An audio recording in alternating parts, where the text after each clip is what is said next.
एक और सेक्टर जहां पर कुछ कंसर्न्स अब निकल के आ रही हैं वो है गेहूं, क्योंकि अगर यहां पर गर्मी के नंबर्स देखे जाएं तो आईएमडी की तरफ से देश के कई राज्यों में तापमान बढ़ने लगा है, जिसके बाद गेहूं के किसानों को उत्पादन में गिरावट की आशंका सताने लगी है। क्या है स्थिति, कितना उत्पादन रह सकता है, इस पर बात करने के लिए वीट प्रोडक्ट्स प्रमोशन काउंसिल के चेयरमैन अजय गोयल हमारे साथ हैं। अजय जी नमस्कार।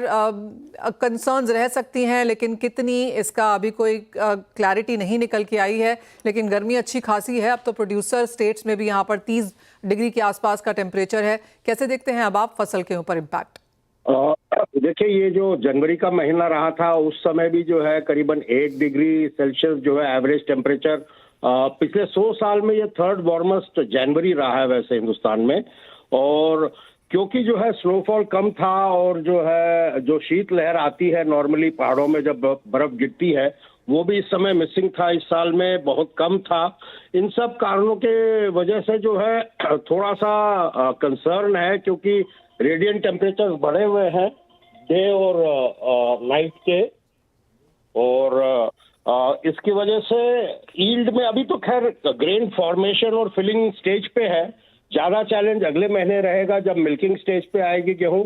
उस समय तक जो है अगर परिस्थिति सुधरती नहीं है तो फिर बड़ी चिंता का कारण हो जाएगा। लेकिन एट द सेम टाइम एक थोड़ा सा जो है रेनफॉल हुआ है mild parts of Punjab, Haryana और इन जगहों पे, जिनकी वजह से जैसे एक सिंचाई कम भी देंगे तो चलेगा।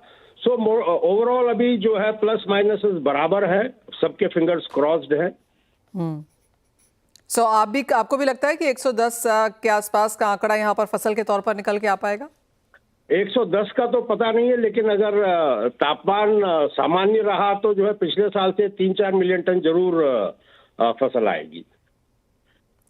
अजय जी दूसरा ऑफकोर्स एकरेजेस बढ़ी हुई है इस साल। हाँ जी, हाँ जी, एकरेज में हल्का सा इंक्रीज जरूर है, लेकिन यील्ड और तापमान के ऊपर यहाँ पर नजर रहेगी। अजय जी साथ ही साथ ऑफकोर्स थोड़ा सा लीन पीरियड है। ओएमएस से जिस तरह के प्राइसिंग पर हम गेहूं आता हुआ देख रहे हैं, क्या वो पर्याप्त है? देखिए, अभी अब जैसे मैंने पिछली बार भी कहा था कि 1-1.5 महीने का स्ट्रगल रहेगा। सरकार जो है जितना माल बाजार में डाल देगी उतनी किल्लत कम रहेगी सबको, मैन्युफैक्चरर को भी और यूजर को भी। और सरकार निरंतर कोशिश कर रही है, उन्होंने 400 टन कर दिया है, लेकिन ओवरऑल क्वांटम जो है जब तक सब्सटेंशियली अगले 2 हफ्तों में नहीं बढ़ता तो आने वाले प्रोक्योरमेंट सीजन में सरकार को सबसे ज्यादा कष्ट होगा, क्योंकि प्रोक्योरमेंट प्राइस पे जो है कितनी ऑफरिंग आएगी वो देखने वाली बात हो जाएगी। फिर जिस तरह की तेजी अजय जी ऑलरेडी हम देख चुके हैं पिछले 1 साल में गेहूं में, आपको लगता है वो होल्ड करेगी वन, और क्या यहाँ से तेजी की एक्सपेक्टेशन? नहीं, अब तो जो पीक है वो अपने पीक पे बैठे हैं जहां तक वीट मार्केट का सवाल है। और ऑलरेडी एमपी और सौराष्ट्र में थोड़ी बहुत अराइवल्स, एक ट्रिकल सा शुरू हो गया है, तो उसकी वजह से मार्केट लीश में है और सामने डिमांड भी कमजोर हो गई है हाई रेट्स की वजह से। और कोई आदमी इस प्राइस पे जो है स्टॉक होल्ड करके बैठना नहीं चाहता। तो अभी मेरे ख्याल से एक स्लाइड ही आएगा, जब भी आएगा अगले 1 महीने 1.5 में, जब प्रोक्योरमेंट, जब अराइवल्स अच्छी हो जाएंगी। और अभी जो है तेजी की इस लिमिट, इस भाव से अभी कोई उम्मीद नहीं है। अजय जी एक फाइनल सवाल, और जैसे आपने कहा कि गवर्नमेंट प्रोक्योर करना चाहेगी, क्योंकि हम जानते हैं पिछले 2 सालों से वो कोई बहुत ज़्यादा प्रोक्योर नहीं कर पाए, स्पेशली अपने टारगेट के लिहाज से। प्रोक्योरमेंट के समय पे सरकार चाहेगी प्राइसेस नीचे आए। क्या सरकार की तरफ से कोई स्टेप्स की उम्मीद कर रही है इंडस्ट्री टू इंश्योर दैट? देखिए, सरकार जो है मूवमेंट पर रिस्ट्रिक्शन लगा सकती है, स्टॉक होल्डिंग पर रिस्ट्रिक्शन लगा सकती है। डिपेंड करेगा क्रॉप का क्या साइज है, कैसा अल्टीमेटली क्रॉप निकल के आता है।